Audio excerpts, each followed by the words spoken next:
Welcome back to HFI Covenant. My name is Jennifer and I'll be narrating today's story.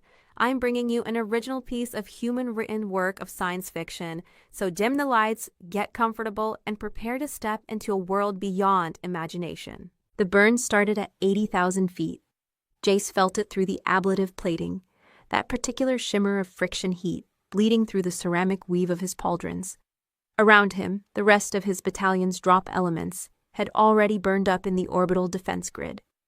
His was the only pod that punched through the cloud deck, his solitary re-entry signature painting the dawn sky in a single streak of orange and white.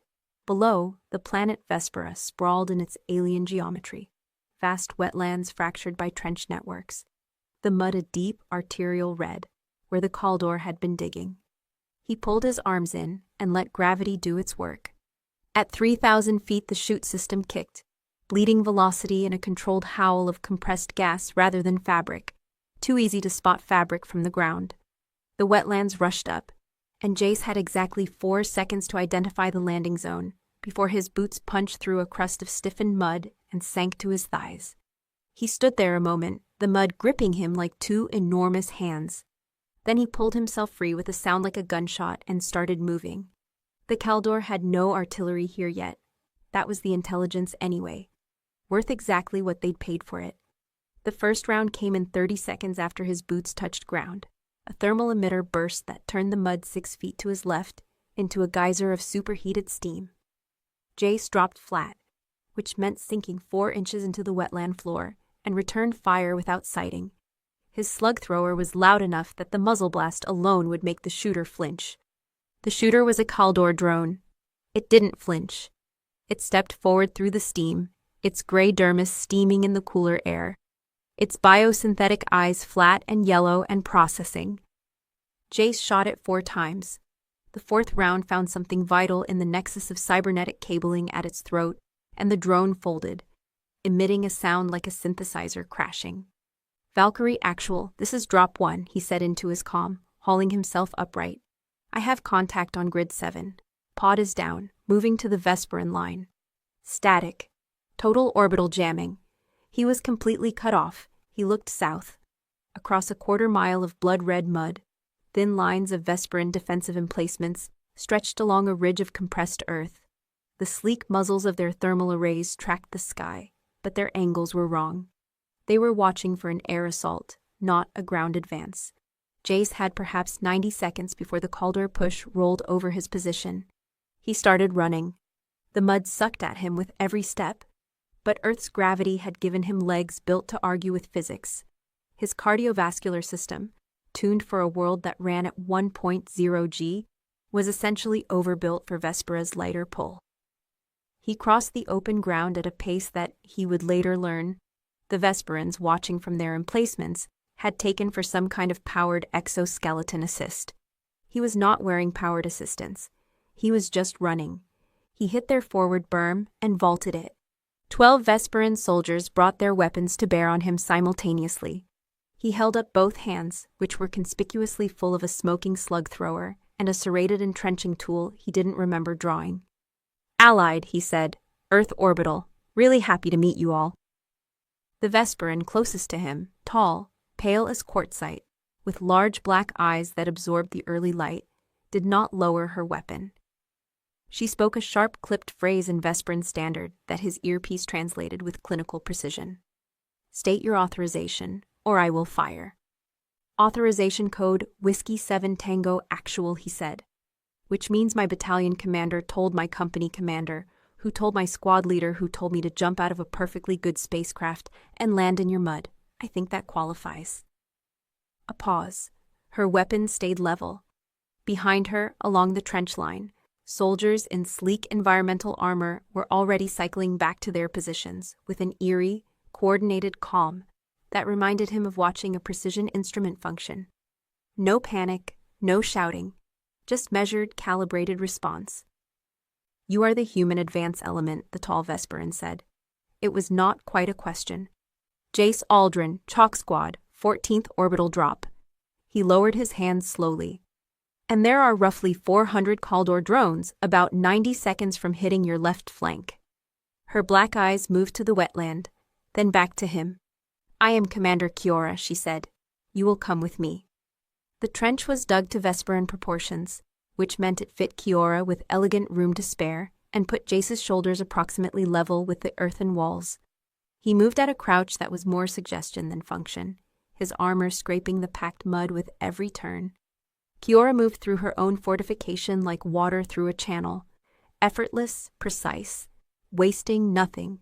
He watched her navigate a chicane of blast barriers without slowing and thought that she was possibly the most economical human-shaped creature he had ever seen. Then he corrected himself, because she was not human, and because the distinction apparently mattered quite a lot to her. "Your entry was observed by 3 Kaldor forward scouts," she said, without looking back. "They will have reported your position." "I know, I shot 2 of them." She glanced back at that. The black eyes held no particular expression, but something in the angle of her head shifted, almost imperceptibly. 2. You were certain of only 2. "Third one might have gotten away. Might have." He shrugged, which was difficult at a crouch. "I'm an optimist." She turned back forward. "Optimism is a poor combat doctrine. It's got me this far." The trench opened into a command space, a widened section with a tactical overlay stretched across a low table, its projections thin and blue in the gray morning. 3 Vesperan officers stood at the table's edges, and they looked up at Jayce with the same measured, analytical attention he'd have given an unusual weapon system. Not fear, not hostility, pure assessment. "The human advance element," one of them said, in the same clipped phrasing Kiora had used. Like the phrase was already a category they'd filed him under. "There is no full drop," Jayce said, moving to the table. "The Kaldor orbital grid chewed my transport to pieces. I'm it." The overlay showed the Kaldor push as a dense red mass moving across the wetland from the north. Solid drone deployment, broad front, no attempt at concealment. They didn't need concealment. There were simply too many of them to matter. "We need to redress your left flank before they hit it. That ridge." He tapped a topographic rise 300 meters west. "They'll use that to pour enfilading fire along your entire line." Kiora studied the point he'd indicated. "The ridge requires 60 soldiers to hold effectively. I have 40 available for redeployment." 40 will do. 40 will be insufficient. 40 Vesperans plus 1 human, he said, which is, I'm told, a different math. She looked at him with those light-absorbing eyes. He couldn't read her. He realized he hadn't been able to read her since the moment she'd held a weapon on him and not fired it, which was itself a kind of statement. "The Kaldor advance," she said carefully, "will reach that ridge in 11 minutes. To deploy and fortify 40 soldiers in 11 minutes would require moving them at a pace that induces cellular fatigue before engagement." He understood then what she was telling him. Vesperan cellular biology was the briefing he'd read twice and not entirely believed. The way their musculature accumulated fatigue compounds faster than a human's, the strict rotation schedules, the precise management of exertion. They were brilliant, coordinated fighters. They just couldn't run. "I'll hold the ridge," he said. "I'll hold it until your 40 get there." A silence that had its own particular quality.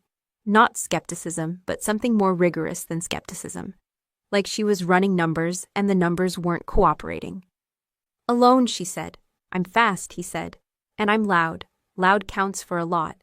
She made a decision. He could see it in the shift of her posture, the microscopic recalibration of weight, a single breath drawn and released. "Go," she said. "I will move the 40.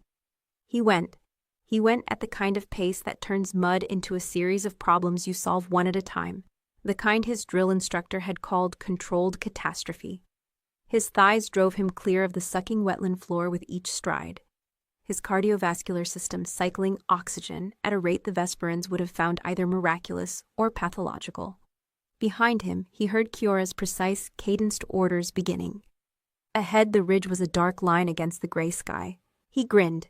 He held the ridge for 8 minutes. Later, when the action reports were compiled, an officer Jayce never met would note with clinical understatement that a single Earth human had engaged and delayed a Kaldor advance element of approximately 60 drones using unconventional shock tactics and extreme noise generation. The report would not capture the particular quality of those 8 minutes. The way the mud became a weapon when you knew how to use it. The way a slug thrower in an enclosed gully between two earthen ridges sounds like the end of a particular world. The way Caldor drones, which process threat signatures in algorithmic sequence, spent valuable fractions of seconds recalculating when a target simply would not stop moving. He took a round through the left pauldron. The ablative plate dissipated most of it. The rest expressed itself as a bright bloom of pain across his shoulder that he filed away for later. Then he took another through the lower right of his chest plate, and this one he didn't file, because the ablative gave way, and the round itself was stopped only by the trauma plate underneath, which was rated for exactly this kind of abuse, and which transmitted the kinetic energy to his ribs anyway. He felt them flex, maybe crack. He kept moving. When Kiora's 40 arrived, they found him at the ridge crest, using a drone's own chassis as cover while he reloaded. 40 Vesperan soldiers deployed with a precision that was almost architectural. They moved to pre-assigned points without apparent communication, their thermal emitters cycling on in a staggered sequence that created overlapping fields of fire in under 30 seconds.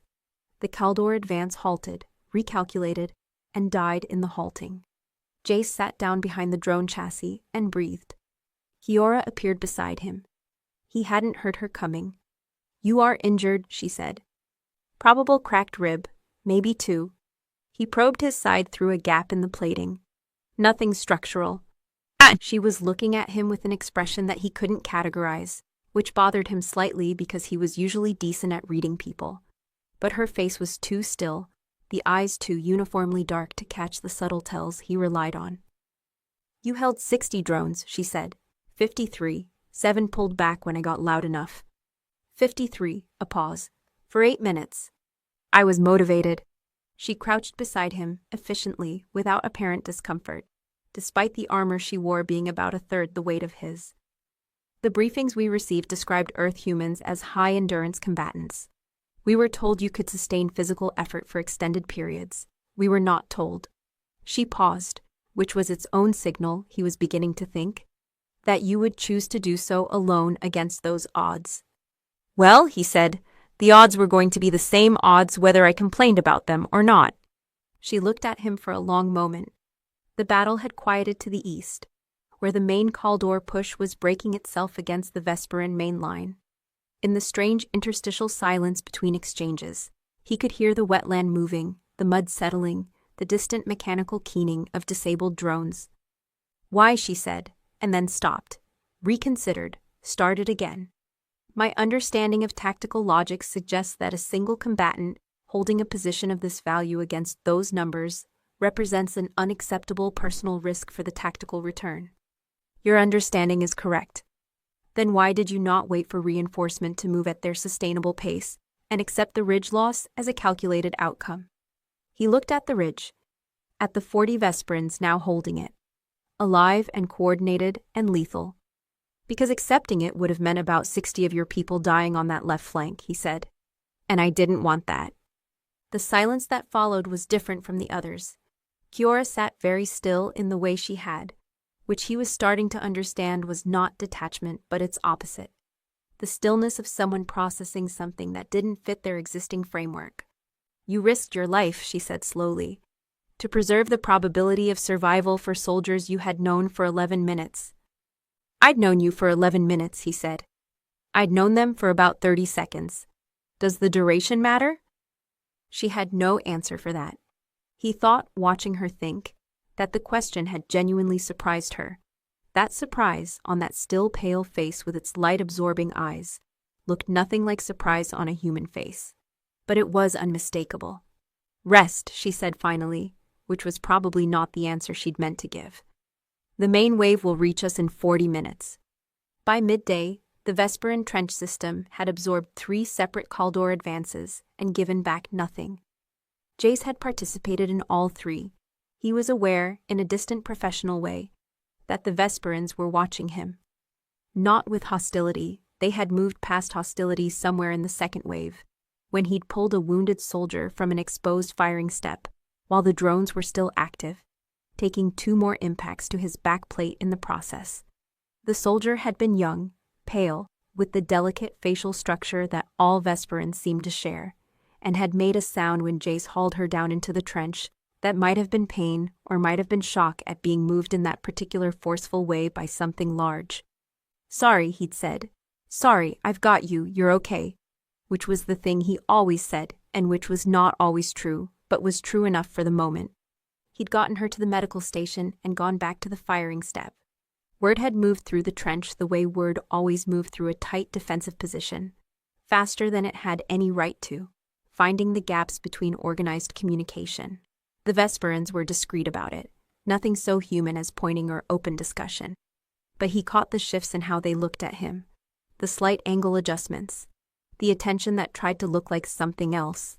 He was eating a ration block, sitting on an equipment crate in the command space, when Kiora's second officer, a compact soldier called Darren, who had said approximately 12 words to him all day, sat down nearby with a data tablet and said nothing.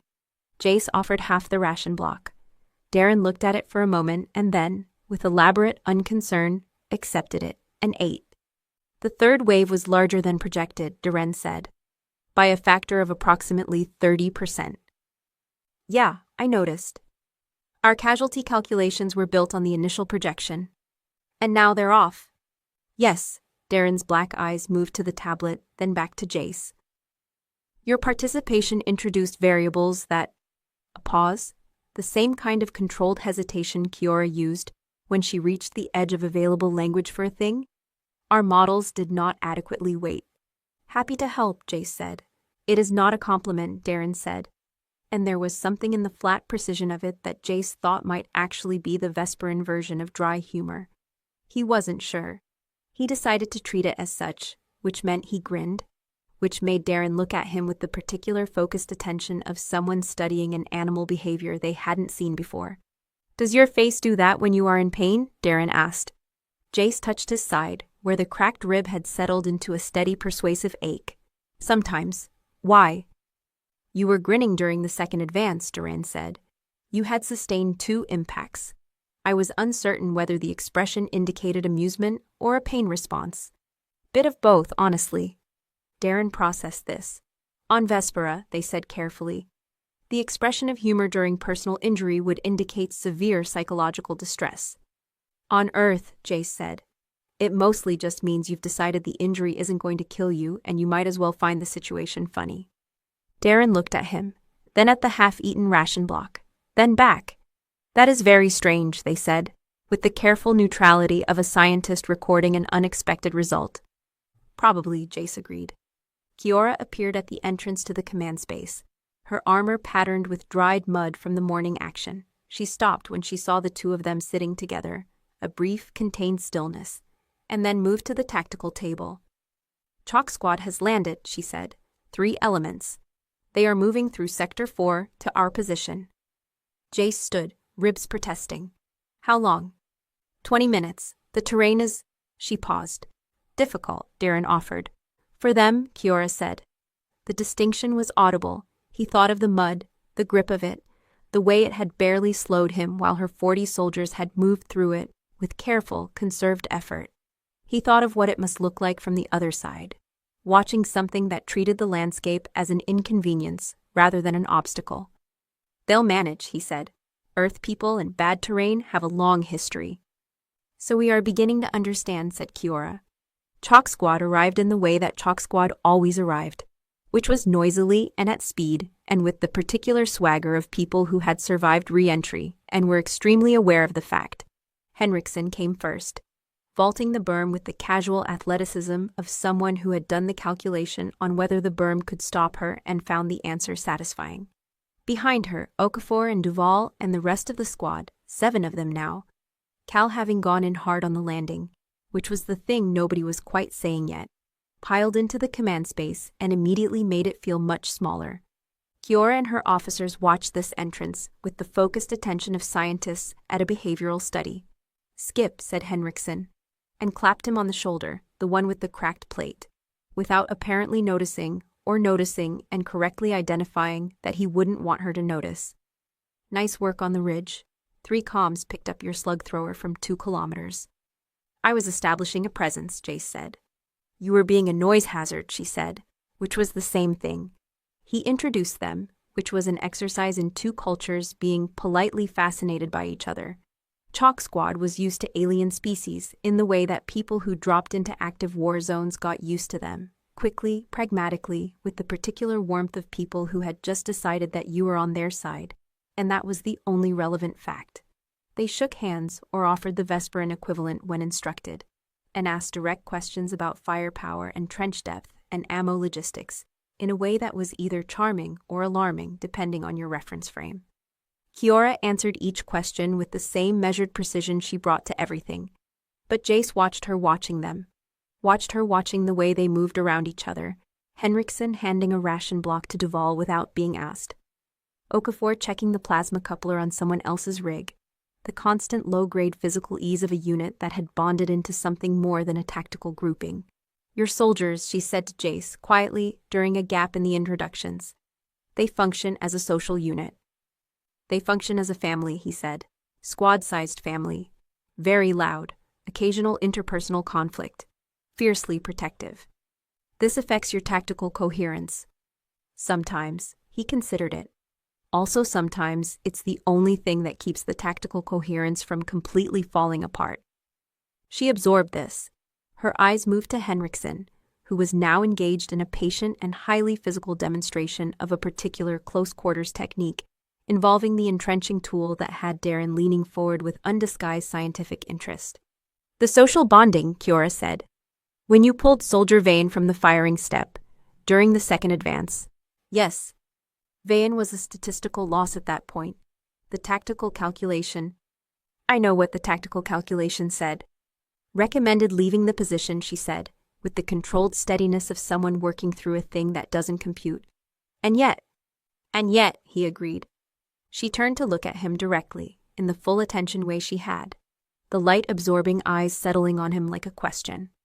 How do you sustain combat effectiveness, she said, if every loss is personally significant?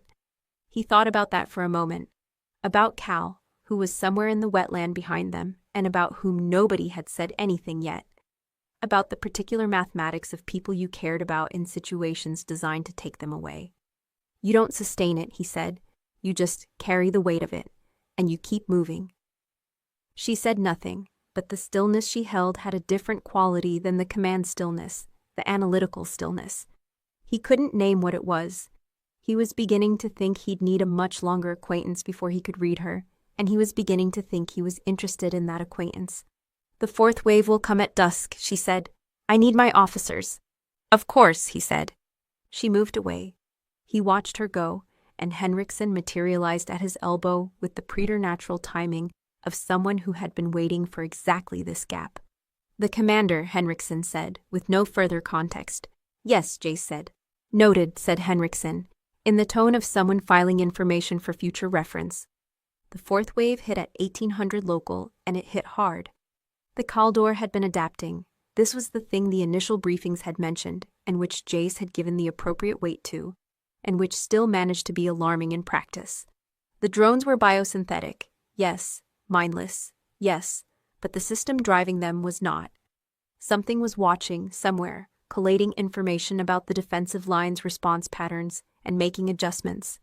The fourth wave came in at angles the previous three had not used, targeting the junctions between Vesperan firing positions with the cold accuracy of a process that had identified the weak points in the system. The junction between Chalk Squad's position and Kiora's center section was one of them. The breach happened fast, too fast for organized response. A concentrated thermal push took out 2 Vesperans on the step and carved a gap that 15 drones poured through before the flanking fire could catch them. Jayce was 30 meters away when it happened, and he was at the gap in 11 seconds. He went into the breach, and he stayed there. The entrenching tool was not a thing most infantry used at this point in the development of human warfare, but Jayce had learned it as a young soldier from a sergeant who had learned it from circumstances nobody wanted to discuss, and he had maintained the practice on the grounds that there would always be moments where a firearm was not the right answer, and you wanted to have already thought about what the right answer was. The gap was too narrow for him to swing a long weapon effectively. He took the first drone under the chin with his entrenching tool, the serrated edge severing its primary motive cables. He held the gap just long enough. as the sheer mass of the remaining 14 drones threatened to crush him against the earthen walls. He primed a high-yield breaching charge, jammed it deep into the chest cavity of the drone he'd just dropped, and vaulted backward. The explosion collapsed the trench wall, burying the advance element under 10 tons of red mud. The breach sealed in under 40 seconds. He sat down in the mud of the trench floor because standing was an opinion he no longer held. His ribs were making a convincing argument for his full and immediate attention. He ignored them with the practiced competence of someone who had developed a long-term working relationship with pain and knew exactly how much he could ignore. Kiora was there. He hadn't heard her coming again. He was starting to think she moved through sound as well as space, with unusual efficiency. "Your injury," she said. It was not a question. "I'm managing it." She crouched in front of him, and for a moment he thought she was going to say something clinical about tactical assessments and risk calculations. Instead, she reached out and pressed 2 fingers carefully to the side of his chest plate, at the junction between panels, in a way that was, he thought with some surprise, genuinely careful, not clinical. "Careful. There are 2 additional impact points," she said, "since this morning." "Yes. You are keeping an internal count. Habit."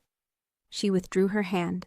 The care of the gesture stayed with him in the way things sometimes did. "You require medical attention," she said, "after the wave is confirmed broken." "The wave is confirmed broken." Her voice held something that might have been impatience, or might have been something with a longer name. He looked at her, she looked back. "Okay," he said, "medical." Something in her shoulders released a fraction of an inch. He caught it, he catalogued it. He thought about it later in the medical station, while a Vesperan field surgeon did efficient and surprisingly gentle things to his rib situation. And he thought that Kiora of the 4th Vesperan trench line was a person who felt quite a lot, and that her stillness was not the absence of feeling, but the shape that feeling took in her. He thought that was worth remembering. In the quiet after the 4th wave, the trench breathed. The medical station was a sidearm of the command space, rigged with Vesperan field equipment that was elegant and precise in the way all Vesperan engineering seemed to be, designed to do exactly what was needed and nothing extra. Jayce sat on a low supply crate, with his chest plate off, which left him in the underlayer armor that was doing very little for his warmth, while the field surgeon did things to his ribs with instruments he couldn't quite see the purpose of. "Breathe," the surgeon said. "I am breathing," Jayce said. "Breathe as if you mean it," the surgeon said, which was fair. He breathed as if he meant it, and the instruments found whatever they were looking for, and the surgeon made a sound that in any species probably translated as satisfied but concerned, and began the immobilization process. Kiora came in somewhere in the middle of this. She carried 2 cups of something that steamed and set one near Jayce, with the quiet practicality of someone who had thought of a thing and done it without ceremony. He picked it up. It was warm against his palms. The steam smelled like something between pine and metal, which was unusual but not unpleasant. "Field ration supplement," Kiora said, settling onto a crate across from him. "It is palatable to most metabolisms. Our research on human biology was incomplete, so I cannot guarantee—" "It's fine," he said, and drank, because the cold was getting into his bones, and warm was warm, regardless of origin. "Thank you." She held her own cup with both hands, in a way that was the most informal posture he'd seen from her. Outside, the trench settled into its interwave routine, the cycling of soldiers off the line, the precise 30-minute rest periods, the organized quiet of a system running at maximum sustainable efficiency. "Tell me something," he said. She looked at him. "About Vespera, about—" He thought about it. "About what this looks like from here, before we landed." A pause. The longest pause she'd given him that wasn't tactical. "The Kaldor have been advancing for 8 months," she said.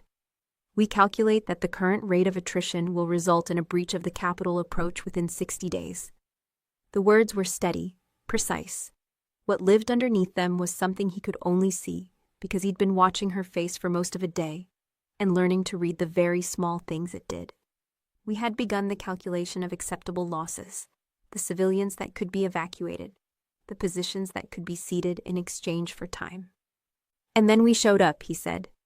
"Your coalition's offer of military support arrived 11 days ago. Command accepted it.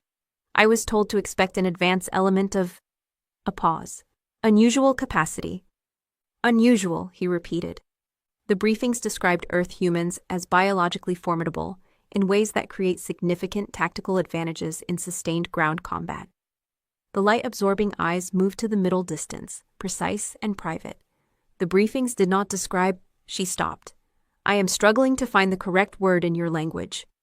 Try your language and I'll catch up. She said a word in Vesperan Standard that his earpiece translated, after a moment's uncertainty, as the quality of being present in a way that changes a space. He thought about that. You mean disruptive? No, she said. Not destructive disruption. The word implies something, generative. A presence that reorganizes the environment toward life. The trench was quiet enough that he could hear the wetland beyond it, the slow liquid movement of the red mud, the settling of the day's disturbed earth. Outside, one of his squad, Okafor's voice, unmistakable, was telling a story that made someone laugh. And the laugh was human and loud, and the trench absorbed it. We're a lot to deal with, he said. Yes, she said. It didn't sound like a complaint. When you held the gap this evening, I was... A very controlled breath. I calculated that you would not survive the engagement at the point when the drone breached your chest plate. Close, he admitted. And yet you continued. She looked at him with the direct attention she used when she was working through something that didn't fit available models. Not because the tactical situation required it. The gap could have been seeded and the line reformed 40 meters back. At a cost. At a cost, she agreed, which you were not willing to pay. No, he said. She was quiet for a moment. Then, on Vespera, we are taught that the acceptable loss calculation is a mercy, that it removes the weight of individual grief from command decisions, that it makes us more effective. Does it? She looked at her cup. Something in the set of her shoulders, a slight forward tilt, almost imperceptible, was the most vulnerable posture he'd yet seen from her. I have been commanding for 4 years, she said. I have made the acceptable loss calculation 263 times. A pause. I have never, she stopped. Started again. I have never watched someone simply refuse to make it. He didn't say anything. Sometimes silence was the thing. It frightened me, she said. Initially. The black eyes came back to him, steady and frank. And then it did not. He understood that she had just told him something significant. He understood also that she knew she had, and had chosen to, and that the choosing was its own kind of weight. Get some rest, he said. You've been up since before I landed. I don't require, she started, in the tone of someone beginning an objection. I know you don't require it in the physiological sense, he said. Rest anyway, for the non-physiological reasons. She looked at him for a moment with the full attention look. Then she stood, neat and efficient, and set down her cup. There will be a 5th wave before dawn, she said. There usually is, he said. She left. He drank the rest of the warm supplement and let the surgeon finish with his ribs, and thought about 263 calculations, and the weight a person carried when they'd been making them for 4 years. Cal was alive. This fact arrived at 0300 in the form of a transmission from a Vesperan rescue team, working the northern landing zone, who reported a human combatant of alarming physical resilience, who had dragged himself 3 kilometers through the wetland with a fractured leg after a bad drop, and was now demanding to know the status of his squad, with vocabulary that the transmission carefully described as highly colorful in the Earth idiom. Jayce listened to this with the particular quality of relief that only comes after a long period of not allowing yourself to think about the thing you're afraid of. He breathed slowly through it. His chest hurt, he told Henriksen. Henriksen sat down on a supply crate and said nothing for approximately 20 seconds, which was its own kind of communication. He'll be evacuated to the Vesperan medical station, Jayce said. He'll be fine. I know he'll be fine, Henriksen said, in the tone of someone who had also been not thinking about it. They sat with that for a moment in the particular way of people who were very good at not showing things, and occasionally needed to sit with the showing of them. At 0400, Kiora appeared in the entrance to the rest station, where half of Chalk Squad was sleeping in the loose-limbed way of combat soldiers. Dead out, total, without transition. She stopped in the entrance, and Jayce, who had not been sleeping, watched her take in the tableau. The squad slept as they did everything together. Not in organized rows, but in the naturally accrued arrangement of people who had gravitated toward each other without thinking. Okafor and Duval back to back, Henriksen with one hand near her weapon even in sleep. All of them within arm's reach of at least one other person. Jayce had seen this pattern across 6 years of service. It happened without design. It happened because the body, under enough sustained stress, remembered what it needed. Kiora stood in the entrance and looked at them for a long time.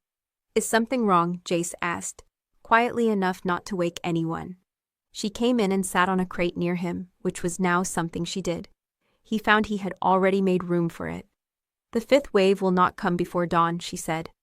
"Our sensor network indicates the Kaldor are consolidating. They are—" a pause. "Learning. I know. The wave they send next will be larger, and targeted to our specific defensive configurations." She brought up a small tactical overlay on her wrist unit. Thin blue light in the dark space. "They will attempt to overwhelm the junction points, using everything they have learned from the previous 4 engagements." He looked at the overlay. She was right. He could see the logic of it, cold and inevitable. "Then we change the defensive configuration," he said, "before they commit." "Yes."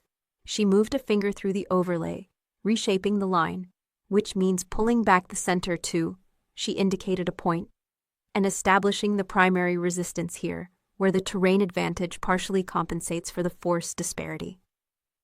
"And here," he said, adding a point of his own, "where the ridgeline could anchor a flanking position."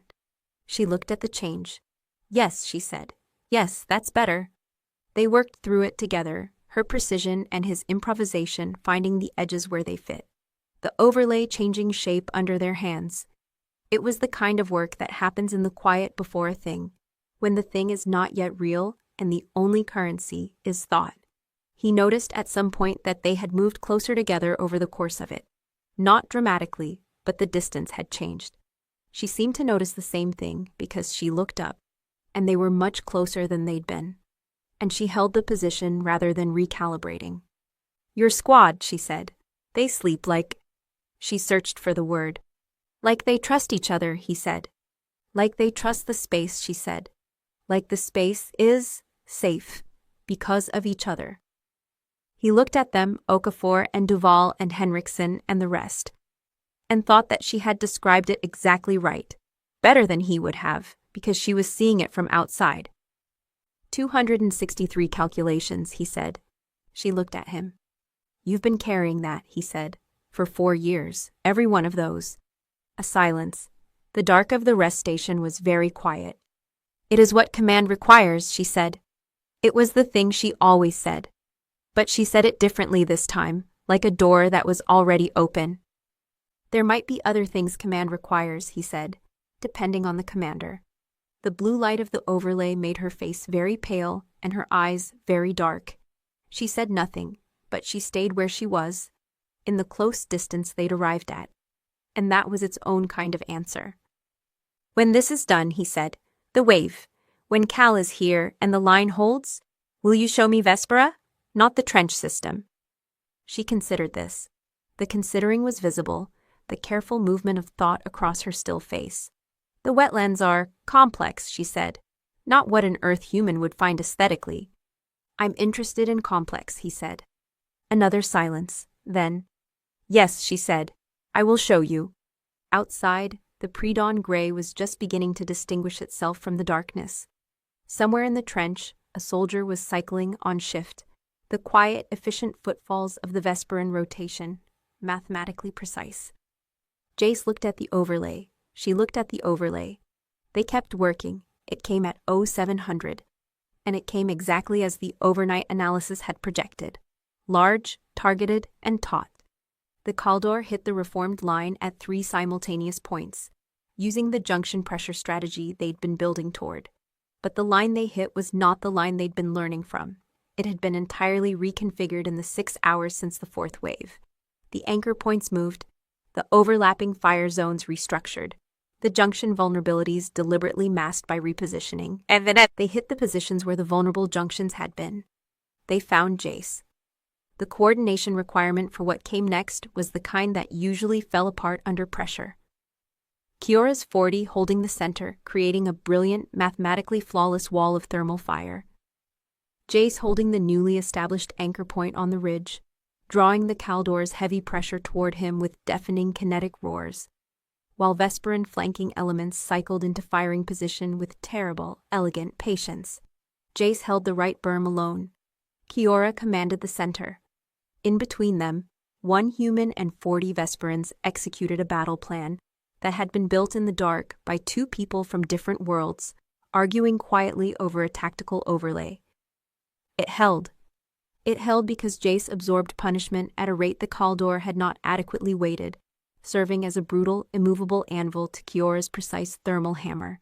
It held because Kiora's soldiers were the most precisely disciplined force Jayce had ever seen, rotating through exhaustion management with a clockwork that he found both beautiful and undeniable. The wave broke at 0900. In the aftermath, the trench made its sounds, the checking of positions, the cycling of wounded, the particular acoustic signature of a line that had held. Jayce sat on the firing step with his back to the red mud exterior wall and let himself breathe through the rib situation, which had developed strong opinions about the morning's activities. Kiora found him there. She sat beside him on the step, which put her within a few inches, close enough that he was aware of the warmth of her, which surprised him because he'd expected from her posture and her architecture that she'd run cold. She didn't. She ran warm. "It worked," she said. "It did. The reconfiguration, a pause. Your instinct on the secondary anchor point was correct. I would have placed it 20 meters north. 20 meters north and you lose the ridge angle." "Yes," she said. "I see that now." They sat with the quiet for a moment. The morning had the quality of things that have just resolved, still reverberating, not yet settled. The mud outside the berm was marked with the impressions of the advance and retreat. The scored lines where thermal emitters had found Earth. "Cal is alive," she said. "I know, I heard. He is," a pause. "Furious that he was not here for the 5th wave." Jayce laughed, which hurt quite a lot. "That sounds right." He told the evacuation medics that his leg was, I believe the phrase was, a personal problem that he would deal with later. She said it with the precise cadence of someone quoting a thing they had found remarkable. "They tell me he is simultaneously the most uncooperative and most physically resilient patient in the station's recent history." "We'll put that on his citation," Jayce said. She looked sideways at him. The black eyes had a quality in the morning light that was different from the gray overcast they'd been working under. The ambient light picked up a faint iridescent edge to her irises that he hadn't seen before. Does it help?" she asked. "The humor, when people you care for are in danger." "Not exactly help," he said. "More like it holds the shape of things. You can carry it better if it has a shape." Her gaze moved forward, out over the trench's edge. "On Vespera," she said slowly, "we are taught that emotional response to tactical outcomes creates interference in decision processes." "And now?" A long pause, the kind she gave to things that were significant. "I think," she said, "that the distinction between emotional response and decision quality may be less absolute than I was taught." A breath. "I think I may have been making decisions that only looked clean because I had learned to not see what they cost." He thought about that, about 263 calculations, about what 4 years of clean-looking decisions felt like from the inside of them. "For what it's worth," he said, "what you built here, this line, held. Not because the calculations were clean, because the people executing them believed in each other." She turned to look at him directly. "You had something to do with that," she said. "We had something to do with that," he said. The iridescent edge of her irises caught the light again. She held his gaze, in the full attention way that he'd come to recognize as her version of being present without reserve. Then Cal's voice crackled over the comm, profane, hoarse, demanding, and they both turned to their respective duties, and the morning continued. But the distance between them on the step had changed, in the way that distances change when something has been said out loud. The Caldor did not send a 6th wave. The sensor network registered their retreat at 1400, a full withdrawal from the sector, the red mass of the advance pulling back into the deep wetland with the mechanical purposefulness of a system recalculating its approach. No casualties on the retreat, no last-minute skirmishes. The thing that was driving them had made a calculation and withdrawn from it. And Jayce found, in the strange quiet that followed, that the intelligence guiding the drones unsettled him more than the drones themselves. Something was watching. But it had watched today and found what it found, and chosen to wait. The trench celebrated in its dual modes. Chalk Squad celebrated loudly, with the specific release of people who had been carrying tension at maximum load for 16 hours, and could now set it down. There was food from somewhere, and something that functioned approximately as music from Okafor's wrist unit. And Cal arrived by personnel carrier in the late afternoon, looking terrible and furious about it, and was immediately mobbed with the complete lack of dignity that Chalk Squad brought to all its important moments. Kiora's soldiers celebrated quietly, which meant, Jayce observed, that they didn't stop working. The celebration lived in the precision of the routine, in the slightly longer rest periods allocated, in the careful, controlled acknowledgement of each other that passed between Vesperans, where a human might have embraced or shouted. He found her at the tactical table, revising the sector map with the day's outcomes. She heard him coming. He'd gotten quieter as the day wore on, or she'd gotten better at hearing him, and looked up without apparent surprise. "Sector is clear," she said. "For now." "For now," she agreed. "The Coalition Command has been informed. Additional support elements are being routed." A pause. "Chalk Battalion will land in 2 days." "Good." The Caldor retreat pattern suggests they are regrouping for a different approach. The sector remains contested. She moved a marker on the map, which means the 4th trench line remains active, which means... She stopped. "I'll be here," he said. "We'll be here." She looked at the map. "I meant to say," a controlled breath, "that the collaboration has been strategically valuable." He looked at her. "Is that what you meant to say?" A silence. Outside, Okafor's music had given way to an argument about the relative merits of 2 firearm systems that Jayce found completely audible despite the distance and the mud. "No," Kiora said. The word was quiet, but it was the kind of quiet that is its own volume. It is the accurate thing. It is not the full thing. He waited. "I have been in this trench for 8 months," she said. "I have watched my soldiers." A pause, with something in it that was not the controlled hesitation of searching for vocabulary. Something with more weight. "I have kept the calculation clean. I have told myself that the calculation being clean kept them safer. And I believe that is true. And I also believe..." She stopped. Started again, more carefully.